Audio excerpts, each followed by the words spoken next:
Les damos la bienvenida a nuestro espacio derechocrítico.es, siempre con Salvador Meléndez y Julio Oseguera. Y en esta ocasión contamos con la visita especial de Héctor Nahum Martínez, quien es máster en Derecho Constitucional y Penal, es fiscal de la Unidad Anticorrupción, Antilavado, también se desempeña como consultor y litigante en estas áreas tan especializadas. Y justamente en esta oportunidad hablaremos de la relación que hay entre los delitos de evasión fiscal, lavado de dinero y extinción de dominio. Bien, muy buenos días, gracias Julio y Salvador. Gracias por la oportunidad, un saludo a todos los amigos que nos siguen a través de redes sociales en su espacio jurídico. Ahora pues con un enfoque un poquito diferente, creo, a lo que han venido exponiendo anteriormente con temas más de derecho administrativo, de derecho procesal y de derecho civil. Bien, agradeciendo la oportunidad y en esta mañana pues esperamos brindar una perspectiva un poquito diferente de estos temas que creo que son de mucho interés para bastantes personas allá afuera. Ok, Nahum, en ese orden de ideas el tema es apasionante para nuestros amigos penalistas. Comencemos con lo básico. ¿Qué es evasión fiscal y si hay diferencias entre esto y la defraudación? Excelente, muy buena pregunta, Salvador. A ver, lo primero que hay que tener en cuenta es que acá hay un género en el cual tenemos dos ramificaciones. El género principal es la elusión fiscal. Como su nombre lo dice, es eludir, es tratar de evadir cualquier responsabilidad de naturaleza tributaria. Cuando nosotros realizamos actividades que ya están definidas en el Código Tributario como hechos generadores, es decir, hechos que ya la ley previamente ha establecido que van a generar una carga o una imposición tributaria, la obligación obviamente es de reportar ante la autoridad competente, el Ministerio de Hacienda, estas obligaciones o estos hechos generadores para que luego obviamente se realice la respectiva tasación del impuesto y una vez tasado el impuesto proceder al pago del mismo. Ahora bien, la elusión fiscal como tal, como concepto, es lo más amplio que tenemos a nivel de la normativa tributaria. Sin embargo, digámoslo así, el género que manejamos acá, el que se maneja más comúnmente, es el tema de la evasión. Y la evasión como una forma de elusión tiene varios supuestos, regulados en los artículos 249 y 249A del Código Penal. Uno de los supuestos que en esta mañana quiero tocar muy particularmente, porque creo que es acá donde se concentra la mayor cantidad tanto de interrogantes, de inquietudes y de problemáticas, es el tema del supuesto de evasión de declaración falsa o inexacta. Es decir, partimos de que una persona obligada al pago del tributo o no declara todos sus hechos generadores o los declara faltando a la verdad, diciendo cosas o alterando la realidad de las situaciones. Excelente, y precisamente en esa relación hay una situación jurídica que puede venir después de haber efectuado esta evasión de esta obligación tributaria. Y ahí es donde nosotros nos preguntamos, ¿qué es lo que debemos entender como lavado de dinero y activos y cuál es la regulación que le aplica? Excelente, muy buena pregunta, Julio. A ver, veamos. Aquí hay una situación muy particular que obviamente nos atañe o puede tener relación con toda persona, independientemente ejerza una función pública o no. El artículo 195 del Código Tributario habla o establece el incremento patrimonial no justificado. Un incremento que puede aplicar a cualquier persona, insisto, no solamente a funcionarios. Quizás hemos escuchado más frecuentemente en medios de comunicación y en procesos judiciales que se ataca, se critica, se castiga el incremento no justificado de funcionarios y de servidores públicos, que sea en detrimento de la misma hacienda pública. Y esto es castigado, es señalado de manera más común, de manera más recurrente, porque obviamente el funcionario ya tiene definido cuáles son sus ingresos. Cuando el funcionario se sale de ese promedio, se sale de esa línea, es cuando obviamente tiene que rendir cuentas o demostrar de dónde obtuvo ese patrimonio. Ahora, ¿qué pasa con los particulares? Porque acá en este país no tenemos incremento patrimonial no justificado o delito de enriquecimiento ilícito de particulares, como sí ocurre en otras legislaciones como la colombiana. Entonces, acá sí tenemos formas para castigar ese incremento de patrimonio que en principio, insisto, no tiene una justificación. Y cuando hablamos de no tener una justificación, hay que decirlo muy claramente. Estamos hablando de que no conocemos el origen. No sabemos de dónde viene. Podemos presumir que puede provenir de alguna actividad ilícita y por lo tanto ese incremento de patrimonio no justificado para los particulares tenemos un primer reconocimiento en el artículo 195 del Código Tributario. Entonces, si enlazamos esto con la descripción legal, con el concepto legal de lo que es la evasión y particularmente el supuesto de declaración falsa o inexacta, vamos a llegar a la conclusión inevitable que cuando yo no declaro todos mis hechos generadores y obviamente me quedo con ese producto que tuve que haber enterado a la autoridad fiscal, entonces ahí tengo ese incremento del que habla el 195. Ahora, este hecho nos puede llevar no solamente a cometer el delito de evasión en su modalidad de declaración falsa o inexacta, que como ya lo decía, está en el 249 número 3 del Código Penal, sino que también es un delito que sirve de base, un delito precedente, como lo denomina la ley contra el lavado de dinero y activos. Es decir, una evasión puede, ojo con el calificativo que estoy utilizando, puede, es una posibilidad,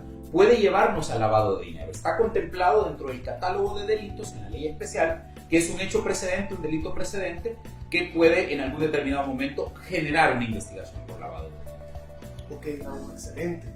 Muy interesante todos estos aspectos teóricos, ¿no? Y que son legales también. Totalmente. Ahora bien, hemos hablado de evasión, hemos hablado de elusión, estamos hablando de lavado de dinero y activos, pero hay un tema que a la comunidad jurídica le interesa y es el tema de la extinción de dominio. ¿Cuál es esta relación entre todas estas figuras y la extinción de dominio? Excelente, muy buena pregunta, Salvador. A ver, hay que partir de la conceptualización de la institución jurídica de la extinción de dominio. Allá por el año 2014 se aprobó, 2013 o 2014 se aprobó esta ley, y es obviamente una normativa, como muchos productos jurídicos en este país son totalmente importados, pues los traemos de otras latitudes, tratamos de tropicalizarlos. Digo, se trata porque... Para bien o para mal. Para bien o para mal. En el proceso de tropicalización ocurren muchas cosas. Pero bueno, en el tema de la extinción de dominio, como su nombre lo dice, es una figura que busca la pérdida del derecho de propiedad o dominio. Y aquí pues podemos entrar en esa discusión eterna que si propiedad y dominio son lo mismo. Ustedes son los que tienen más experiencia en ese ámbito, pero para los efectos de la ley, lo que se busca es que si un bien tiene una naturaleza u origen de carácter ilícito, es decir, fue obtenido a través de una actividad ilícita, si se mezcló en el camino con una actividad ilícita, o si se destinó, es decir, se pudo haber nacido lícitamente, pero en el camino se transformó y se convirtió en algo ilícito, en cualquiera de esos tres supuestos aplica la ley de extinción de dominio y de bienes de administración que debe realizar el Estado. Ahora bien, para establecer una relación bastante clara, porque eso es lo que pretendemos con este espacio, vean, lo primero que hay que explicarle a la comunidad jurídica, lo primero que hay que tener presente es lo siguiente. No toda evasión, como lo decía hace un momento, decíamos, elusión, toda forma de fraude, toda forma de ocasionar un fraude a la administración tributaria. Ese género, ese genérico lo llevamos a una especie que es la evasión fiscal. Y la evasión tiene varios supuestos definidos en el 249A del Código Penal y decíamos un supuesto concreto, la declaración falsa o inexacta. Entonces, ¿cómo esto puede terminar en un lavado de dinero y posteriormente cómo nos puede llevar a una extinción de dominio?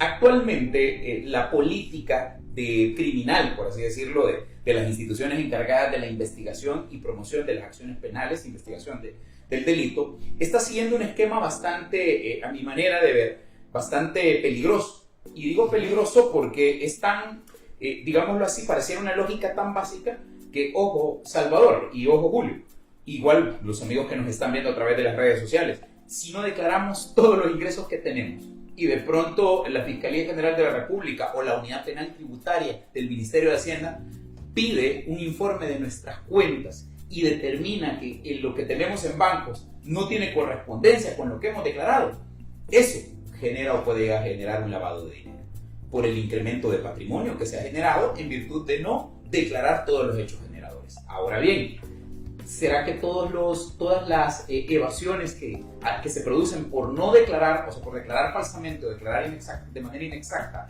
deberían llevarnos al lavado? Yo creería de que no. Pero hemos visto dentro de los últimos casos que se han hecho mediáticos que lo que sí ha llegado a constituir o a configurarse, judicialmente hablando, como un lavado de dinero, es sobre todo el tema de los funcionarios públicos.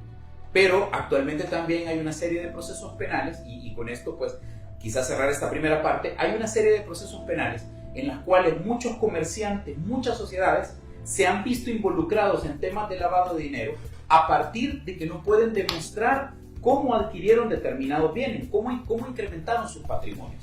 y a partir de ese tema se le vincula con actividades ilícitas, no necesariamente del tema de evasión fiscal, sino que hay muchas personas que están siendo procesadas en juzgados especializados y en juzgados comunes como miembros de estructuras criminales. Y aquí viene un agravante, aquí viene un condimento adicional a esta problemática. Si primero yo no he declarado exactamente todo o he declarado falsamente, si ese producto que yo no declaré, yo lo oculté, lo encubrí, lo convertí, es decir, realicé actividades propias de un lavado de dinero, porque no olvidemos que el lavado no es otra cosa que un reciclaje del producto ilícito que yo ya tengo.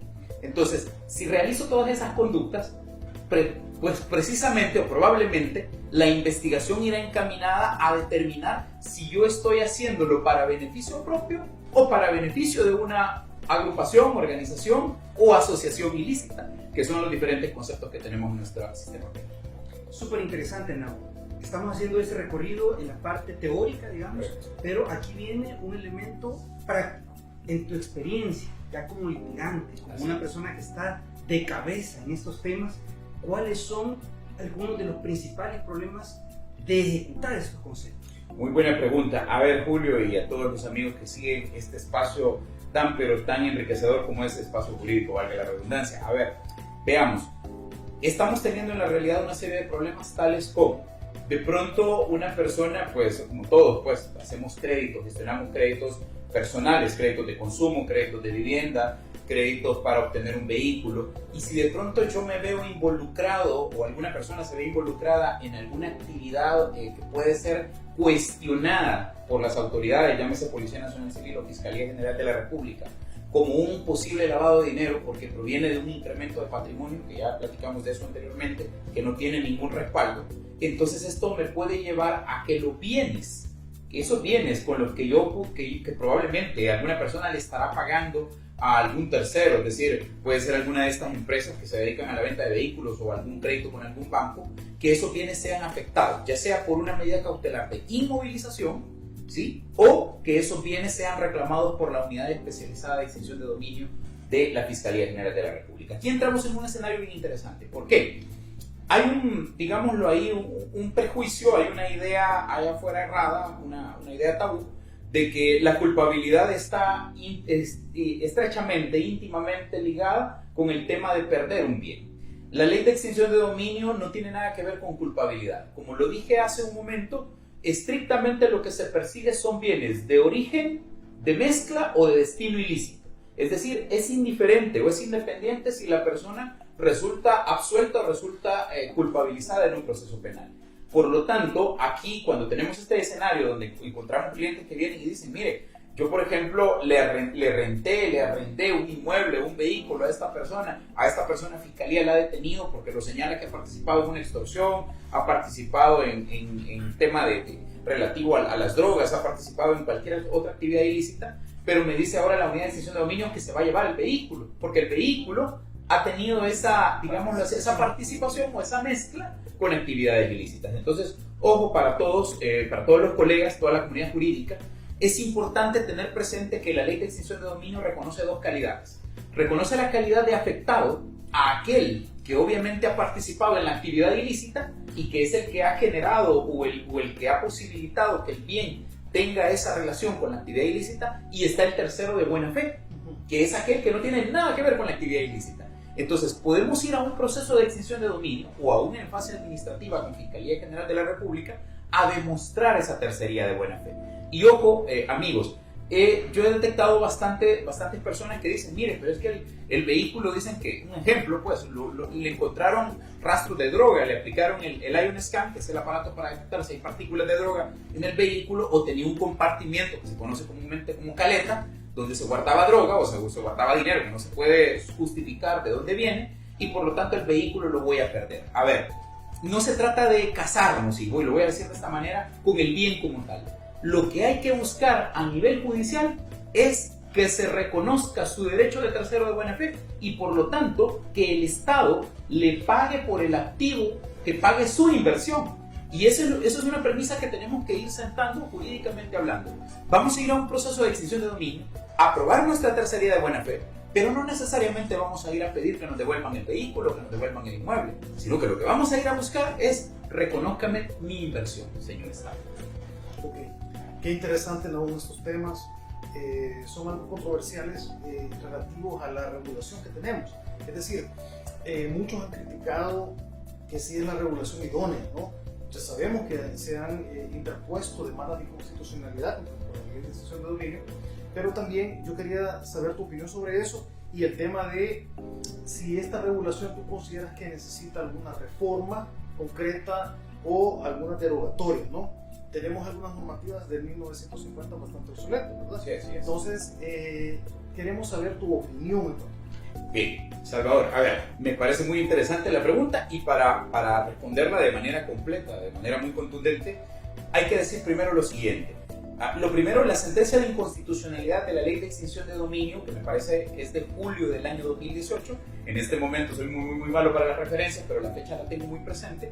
Vean, me gustó mucho que la sala, por una parte, definió ciertos conceptos y definió ciertos límites con otras figuras que son parecidas, como por ejemplo el juicio de enriquecimiento ilícito de funcionarios y empleados públicos. Y antes de ir a la diferencia que la sala estableció, quiero dejar sentado nada más como una primera idea, una premisa básica. Vean, el ordenamiento jurídico no puede avalar, como lo dijo la sala, por el tema de los derechos adquiridos, que es un concepto que la sala ya ha venido desarrollando en varias sentencias, no puede avalar aquello que nació ilícito.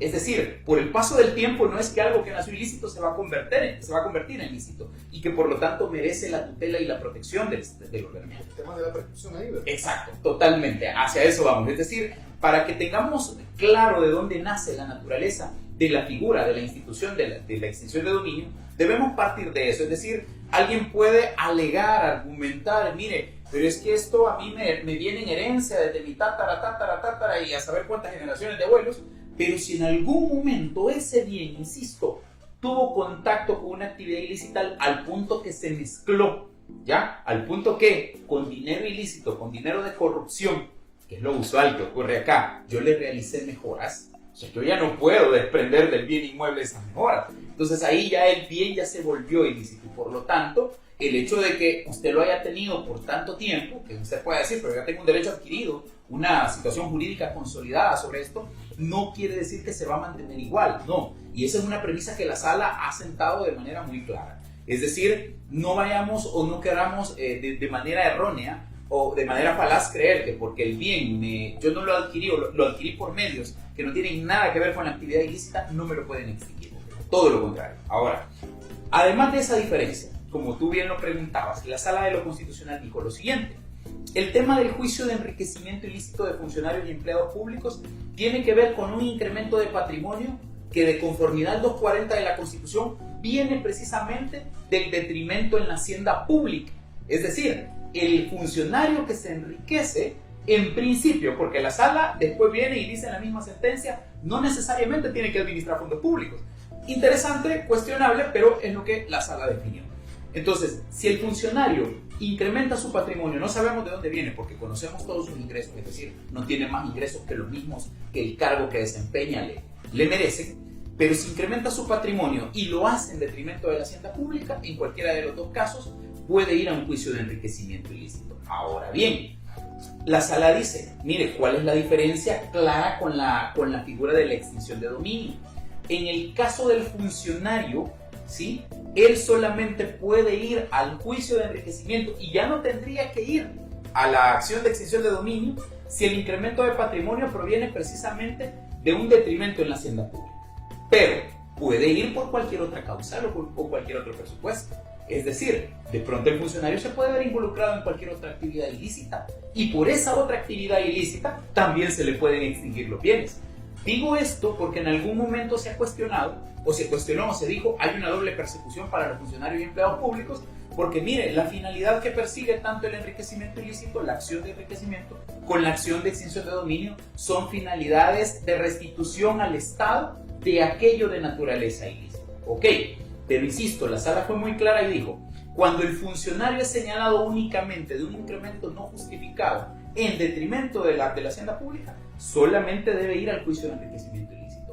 Y no es admisible que la Fiscalía General de la República incoe una nueva acción por extinción de dominio por el mismo motivo, pero puede ir por otro motivo.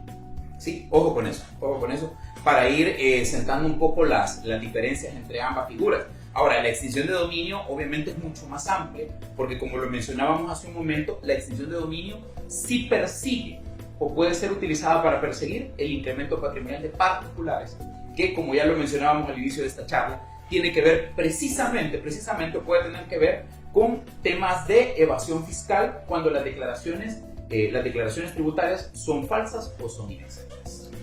Ahí es donde podemos ver que este engranaje de la regulación tiene que hilar fino, ¿verdad? Para poderse aplicar de una manera correcta y probablemente necesitar algún nivel de adecuación a nuestra realidad actual. Pero también tenemos que ver la otra cara de la moneda, es decir, la regulación todavía es ese paso abstracto. Así es. ¿Qué opinión te genera la aplicación de esa regulación por las instituciones que están llamadas a hacerlo? Muy buena pregunta, y aquí quiero también adelantarme con un comentario o una concepción muy personal. A ver, a nivel de lavado de dinero, y hago la relación porque quiero hacer un parangón, a nivel de lavado de dinero, se excluye una forma de excluir el dolo, el conocimiento del producto ilícito anterior, y que yo tengo la intencionalidad de ocultarlo, de encubrirlo, de transformarlo. Ese conocimiento se puede desvanecer o se puede desvirtuar en el caso de las instituciones financieras o de las empresas que han prestado o tienen un contrato con una persona que se ve señalada o involucrada en una actividad de lavado. Se puede desvanecer cuando se realiza lo que se conoce en tema de prevención de lavado como debida diligencia. ¿Qué es la debida diligencia? Es conocer al cliente, es saber cuál es la fuente económica del cliente, de dónde provienen sus ingresos. Es realizar un seguimiento de que sus operaciones económicas no se salen de una lógica comercial. Entonces, este concepto, Julio, ojo, y aquí hago la relación con la extinción de dominio, de la debida diligencia, la Cámara Primera de lo Penal, en un par de resoluciones, en un par de sentencias de apelación, que ojo, recordemos a toda la comunidad jurídica, en este momento solamente la Cámara Primera de lo Penal es la única cámara a nivel nacional que tiene competencia para conocer en apelación de las sentencias del Juzgado Especializado de Extinción de Dominio, no obstante que hace como 2 o 3 semanas ya se aprobó el acuerdo por parte de Corte Plena de creación de una nueva cámara. Estamos a la espera de que se va a crear una nueva cámara. Ya habrán 2 cámaras con conocimiento en materia de extinción de dominio. Pero cerrando el paréntesis, cerrando el comercial, la Cámara Primera ha dicho, vean, la misma debida diligencia que se aplica para el lavado de dinero es la misma debida diligencia que debe aplicar aquel tercero de buena fe, ¿sí? Que ha arrendado, que ha prestado, que ha subcontratado con una persona que en algún momento se vio involucrada en una actividad ilícita. Y aquí hay temas muy sensibles, porque podemos hablar o podemos decir, bueno, mire, para una empresa que se dedica a la venta de vehículos, el Grupo Q, Autofácil, por mencionar algunos nombres nada más, perfectamente tienen todo un expediente crediticio en el cual se hace una investigación del cliente, se hace una investigación de las fuentes económicas del cliente, de dónde obtiene el dinero o dónde lo obtendrá para poder pagar y si le alcanza para pagar el crédito. Pero ¿qué pasa cuando tú tienes una renta de vehículos? Pongo un ejemplo que es bien paradigmático. Te llega a rentar cualquier persona, Julio. ¿Tú qué le pides al que te llega a rentar? A lo mucho le vas a pedir el DUI, pues, ¿verdad? Pero el DUI, fírmeme la letra de cambio, fírmeme alguna prefórmula con algunos datos. ¿Será que eso se considerará suficiente para decir, es mi debida diligencia que me convierte en un tercero de buena fe y por eso me tienen que devolver el vehículo? Ahí tenemos un problema procesal y probatorio que está ocurriendo en este momento en el Juzgado de Extinción de Dominio, y también que con la línea que la Cámara ha dado es muy discutible. Bueno, decir que Fiscalía General de la República no creo todavía, digámoslo así, en sus criterios de persecución, no ha incorporado el tema de la debida diligencia. Y por ahí, Julio, me parece que si esto lo engarzamos con la pregunta original, ¿qué modificaciones se deben realizar? Creo que sería bueno incorporar en la ley de extinción de dominio, en el tema del tercero de buena fe, de manera expresa, porque si no está expreso, conocemos que muchos de nuestros jueces, si no lo ven escrito en la ley, no lo toman en cuenta. Entonces, creo que de manera expresa debería de estar regulado el tema de la debida diligencia para desvirtuar o para acreditar que soy un tercero, que no tengo nada que ver con la actividad ilícita y por lo tanto se me debe respetar mi derecho. Excelente, Naum. Realmente ha sido un recorrido bastante interesante, un tema crítico en esta época. Estamos probablemente a un mes y semanas de cerrar el ejercicio fiscal ¿verdad? Las personas tenemos que empezar allá a ir haciendo cuentas para preparar nuestra declaración de la renta, ¿verdad? Y saber que tenemos que tener un orden, ¿verdad? Una debida diligencia, una buena documentación de nuestro ejercicio fiscal es clave para evitar ese tipo de problemas. Así que te agradecemos aún que nos ilumines también estas consecuencias graves que podríamos tener de no tener un orden adecuado, ¿verdad? Y saber también que frente a cualquier tipo de señalamiento institucional existen especialistas como Nahum que pueden echarnos la mano para resolver este tipo de conflictos. Bueno, qué excelente exposición, Nahum. La verdad que ha sido muy enriquecedora. Siempre nosotros les damos unos minutos ahí a nuestros invitados para que nos den las palabras finales de qué les ha parecido esta experiencia y poner a disposición del gremio y de los que nos ven tu servicio profesional. Muchas gracias, Salvador, y muchas gracias, Julio. Definitivamente, pues personalmente yo les agradezco, una experiencia muy satisfactoria, porque creo que tenemos que aprovechar, y los abogados tenemos que evolucionar en el sentido que las redes sociales, los medios, las formas de comunicación que tenemos hoy no existían hace 20 años. Y eso marca, es un paradigma que definitivamente es importante para el tema de poder ofrecer servicios y sobre todo soluciones integrales a problemas como estos que hemos platicado hace unos momentos. Nos ponemos a la orden de toda la comunidad jurídica, de igual manera siempre a través de Julio y de Salvador, y también de manera muy particular a través de mi bufete, Ratio Lex. Pueden buscarnos de esa manera en Facebook, ahí pueden encontrar nuestra página, darnos like, y definitivamente ustedes van a encontrar un staff especializado tanto de abogados formados penalmente, formados en temas anticorrupción, formados en temas de prevención y represión de lavado y en temas de extinción de dominio. Excelente, muchas gracias, Nahum. Ha sido un placer tenerte con nosotros. Y como siempre lo decimos, recuerden, ejercen con honor y fórmense con pasión. Y como siempre terminamos los videos, recordamos a Maquiavelo, ¿no? Una cosa es el ser y otra es el deber ser. Gracias y bendiciones totales. Para servirles. Feliz día, gracias.